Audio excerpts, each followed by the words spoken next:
যিখন কাকতৰ পৰিচালন সঞ্চালক জয়ন্ত বৰুৱা অসম গণ পৰিষদৰ বিজেপিৰ প্ৰাৰ্থী আছিল বিগত নিৰ্বাচনত ৰাজ্যসভাৰ প্ৰাৰ্থী আছিল কিন্তু প্ৰশ্ন হয় আজি অসম গণ পৰিষদক এনেদৰে ডুবালে কোনে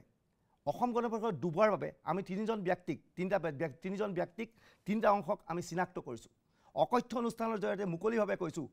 আমি কৈছোঁ অসম গণ পৰিষদৰ নেতৃত্বৰ বাবে বিৰোধীৰ বাবে এইবাৰ খলনায়ক ৰূপে থিয় দিছিল তিনিজন ব্যক্তি কোন তিনিজন ব্যক্তি আহক চাওঁ বিৰোধীৰ তিনি খলনায়ক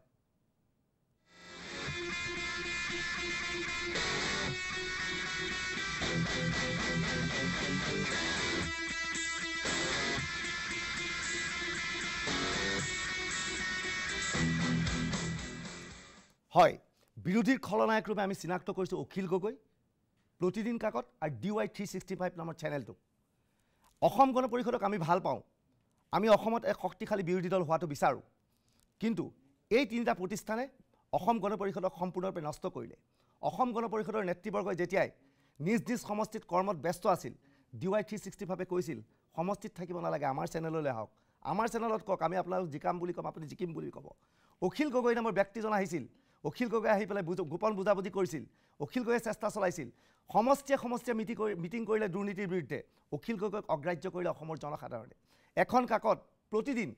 যিখন কাকতে প্ৰথম দিনৰ পৰা শেষলৈকে কংগ্ৰেছ নাহে বুলি ঘোষণা কৰিলে উজনিত কি হৈছিল কংগ্ৰেছ দুৰ্গ সম্পূৰ্ণৰূপে নষ্ট হ'ল বুলি দাবী কৰিছিল কি দাবী কৰিছিল সেয়া আমি দেখুৱাম এই অখিল গগৈৰ বক্তব্য শুনি অসমৰ জনসাধাৰণ অতিষ্ঠ হৈছিল নিৰ্বাচনৰ গুৱাহাটীত দ্বিতীয় পৰ্যায়ৰ নিৰ্বাচনৰ প্ৰাক মুহূৰ্তত অখিল গগৈয়ে গুৱাহাটীৰ মাজমজিয়াত যিখন নাটক কৰিলে সেই নাটক দেখি অতিষ্ঠ হৈছিল গুৱাহাটীবাসী আজি অকণ বৰা আৰু কেপ্টেইন ৰবীন বৰদলে চেলুট দিব লাগে অখিল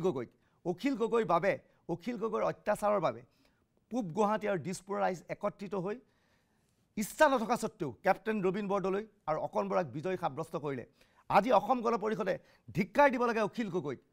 গগৈ যদি নাথাকিলেহেঁতেন অসম গণ পৰিষদে হয়তো আজিৰ তাৰিখত বহু ভাল ফলাফল দেখুৱালেহেঁতেন ভাৰতীয় জনতা পাৰ্টি আজি ধিক্কাৰ দিব লাগে অখিল গগৈ প্ৰতিদিন আৰু DY365 নামৰ চেনেলক এওঁলোকৰ বাবেই আজি এওঁলোক শোচনীয়ভাৱে পৰাস্ত হ'ল পুনৰ কৈছোঁ আমি খলনায়ক ৰূপে চিহ্নিত কৰিছোঁ প্ৰতিদিন DY365 আৰু অখিল গগৈ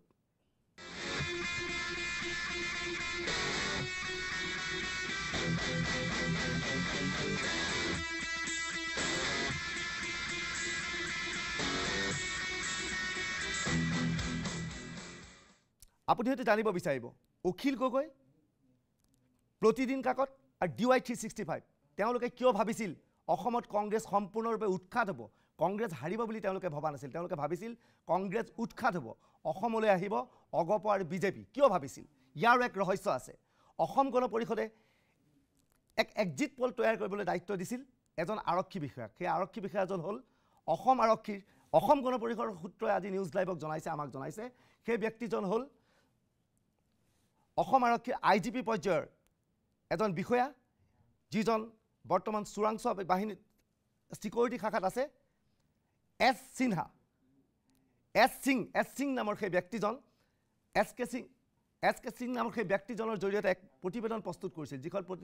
SN সিং নামৰ ব্যক্তিজনৰ জৰিয়তে আৰক্ষী বিষয়াজনৰ জৰিয়তে এক প্ৰতিবেদন প্ৰস্তুত কৰিছিল সেই প্ৰতিবেদনখন সম্পূৰ্ণ ভুৱা যিখন প্ৰতিবেদনত কোৱা হৈছিল অসম গণ পৰিষদে 47ৰ অধিক সিট পাব কংগ্ৰেছে 36ৰ তলত সিট পাব বিজেপিয়ে 15-20খন আসন পাব যাৰ ফলশ্ৰুতিত সেই প্ৰতিবেদনৰ প্ৰতিলিপি আছিল অখিল গগৈৰ হাতত তাৰ প্ৰতিলিপি আছিল প্ৰতিদিন কাকতৰ পৰিচালন সঞ্চালক জয়ন্ত বৰুৱাৰ হাতত তাৰ প্ৰতিলিপি আছিল DY365ৰ স্বত্বাধিকাৰী সঞ্জীৱ জয়সৱালৰ হাতত সেই প্ৰতিবেদন পঢ়ি তেওঁলোক নিশ্চিত হৈছিল অসমত অগপ আহিব অসমত বিজেপি আহিব অসমত কংগ্ৰেছ শেষ হ'ব যাৰ ফলত তেওঁলোকে সম্পূৰ্ণৰূপে কংগ্ৰেছক উৎখাত কৰিবলৈ লাগিছিল আৰু কংগ্ৰেছৰ বিৰুদ্ধে জনতাৰ ৰায়ৰ বিৰুদ্ধে তেওঁলোকে মাত মাতিছিল তেওঁলোকক সহায় কৰিছিল SN সিং নামৰ সেই আৰক্ষী বিষয়াজন সেয়ে আমি কৈছোঁ এই নিৰ্বাচনত বিৰোধীৰ খলনায়ক আমি তিনিজনক চিহ্নিত কৰিছোঁ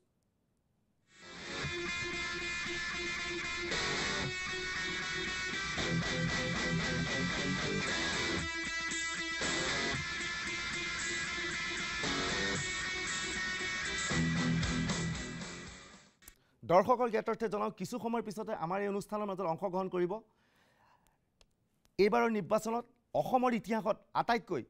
বৃহৎ ব্যৱধানত বিজয়ী হোৱা স্বাস্থ্যমন্ত্ৰী ডক্টৰ হিমন্ত বিশ্ব শৰ্মা আমাৰ লগত উপস্থিত থাকিব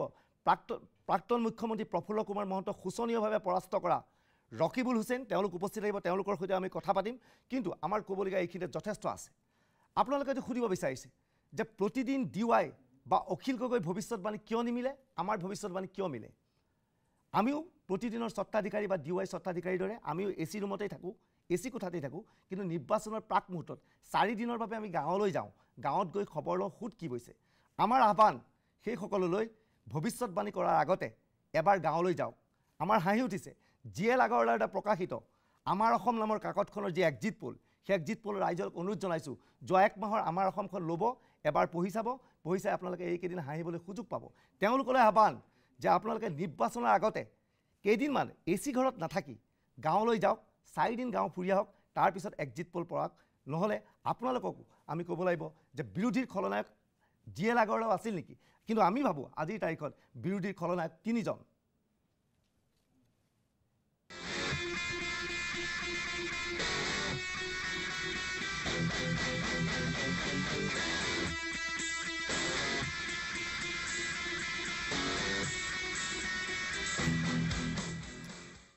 চন্দ্ৰমোহন পাটোৱাৰী, প্ৰফুল্ল কুমাৰ মহন্ত আৰু ৰঞ্জিত দত্তলৈ আহ্বান,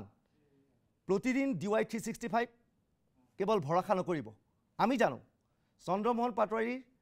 ধৰ্মপুৰ সমষ্টিত এখন সভা অনুষ্ঠিত হয়, যিখন সভাত মানুহ থাকে 5000। ইয়াৰ পিছত চন্দ্ৰমোহন পাটোৱাৰী তেওঁলোকলৈ অনুৰোধ জনায় যে আমাৰ সভাখনত 50,000 মানুহ আছে বুলি লিখক, আমাৰ সভাত 50,000 মানুহ আছে বুলি প্ৰকাশ কৰক। সেই বাতৰি টেলিভিজন চেনেলত DY 365 বা প্ৰতিদিনে প্ৰকাশ কৰে। প্ৰকাশ কৰাৰ লগে লগে গুৱাহাটীৰ ভোটাৰে ভাবে বাহ চন্দ্ৰমোহন পাটোৱাৰী জিকিব। কিন্তু চন্দ্ৰমোহন পাটোৱাৰী সমষ্টিৰ মানুহে ভাবে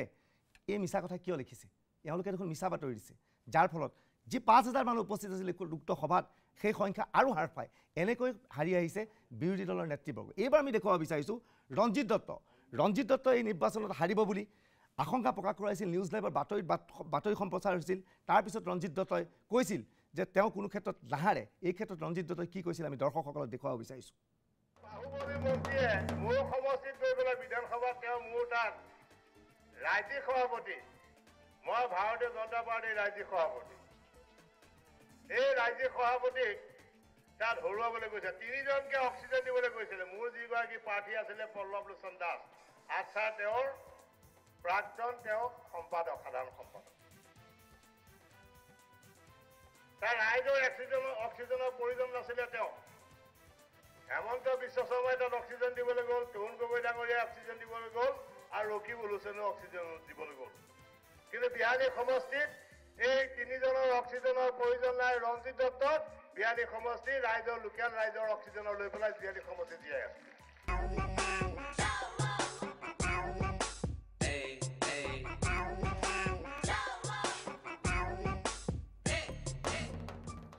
এইবাৰ দেখুৱাব বিচাৰিছোঁ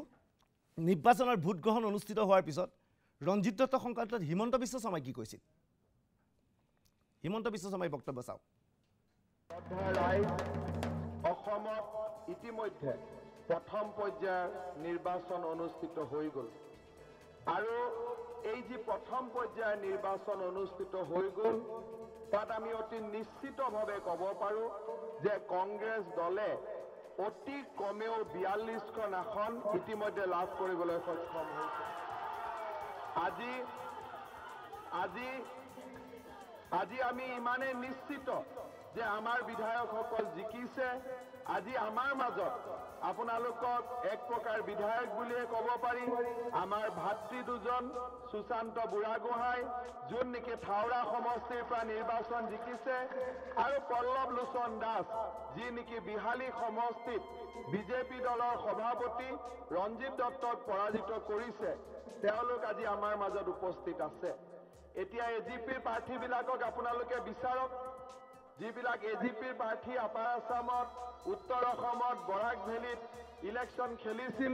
তেওঁলোকক বিচাৰক। এতিয়া তেওঁলোকক আপোনালোকে দেখা নাপাব, কাৰণ নিৰ্বাচনৰ কেইদিন তেওঁলোক মানুহৰ মাজত আছিল। ইলেকশ্যন হৈ গ'ল, এতিয়া ঘৰলৈ তেওঁলোক ঘৰত ঘূৰি গ'ল। এইখিনি মই প্ৰশ্ন কৰিব বিচাৰোঁ, অখিল গগৈ এতিয়া ক'ত আছে?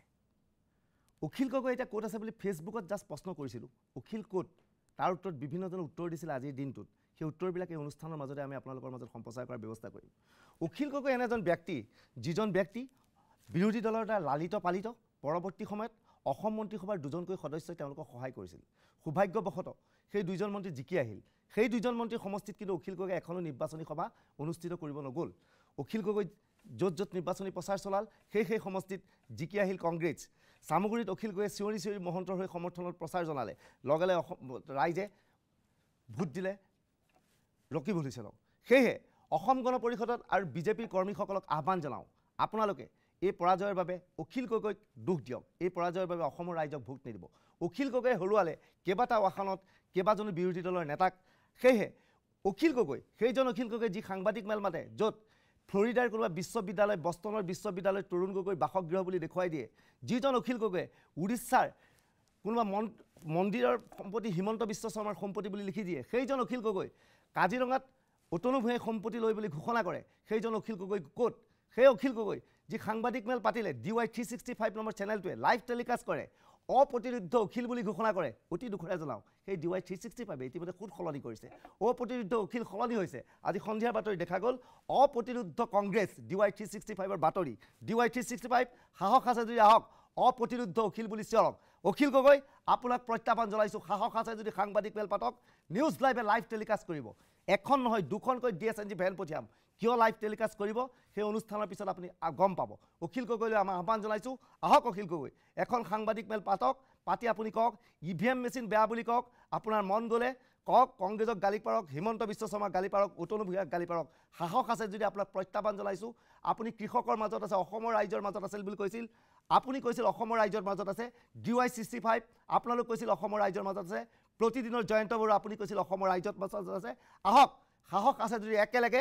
সাংবাদিক মেল অনুষ্ঠিত কৰক আমি তাৰ লাইভ টেলিকাষ্ট কৰিম এইবাৰ DY 365 প্ৰতিদিন আৰু অখিল গগৈক আমি প্ৰত্যাহ্বান জনাইছোঁ বিগত সময়ত যি কাণ্ড কৰিলে সেই কাণ্ড অসমৰ ৰাইজে কেতিয়াও ক্ষমা নকৰে এইবাৰ দেখুৱাব বিচাৰিছোঁ অসমৰ সংবাদপত্ৰৰ ভূমিকা মই অতি লজ্জিত অতি দুখিত মই নিজে এদিন এখন কাকতৰ সম্পাদক আছিলোঁ বাতৰি কাকতৰ সাংবাদিক আছিলোঁ কিন্তু অসমৰ বাতৰি কাকত দেখিলে আজিকালি মোৰ পুতৌ উপজে ৰাইজ অসমৰ বাতৰি কাকত পঢ়াৰ আগতে 10 বাৰ ভাবক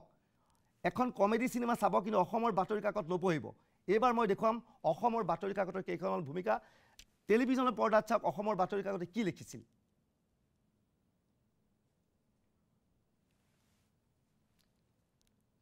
অসমৰ বাতৰি কাকতে কি লিখিছিল চাওক নলবাৰী জিলাত কংগ্ৰেছৰ ভেটি উচন হোৱাৰ পথত আমাৰ অসমত লিখিছিল নলবাৰী জিলাত কংগ্ৰেছ গোটেই কেইখন সিটত জিকিলে AGP এখনতো জিকিব নোৱাৰিলে এয়া আমাৰ অসম GL আগৰৱালাৰ দ্বাৰা মালিকাধীন এখন কাকত নলবাৰী জিলাত কংগ্ৰেছৰ ভেটি উচন হোৱাৰ পথত কংগ্ৰেছ এখনতো নাহাৰিলে এয়া হ'ল আমাৰ অসমৰ সংবাদ মাধ্যম আৰু এখন কাকত দেখুৱাম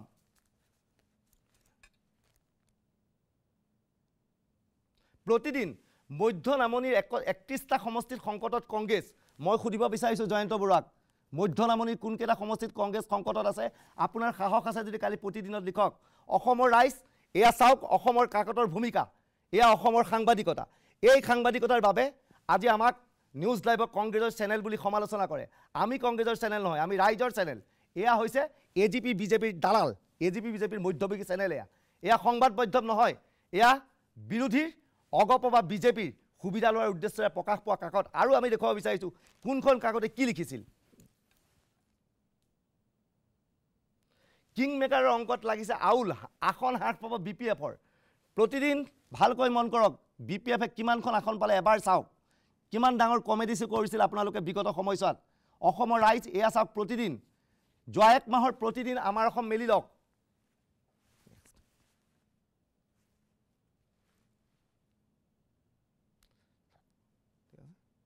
অসমৰ কাকতৰ ভূমিকা এয়া ধেমাজি জোনাইত কংগ্ৰেছৰ টোপনি হৰিছে পৰমানন্দ ভুৱনে দুইজন শোচনীয়ভাৱে হাৰিলে কিন্তু প্ৰতিদিনৰ মতে তেওঁলোকে টোপনি হৰিছে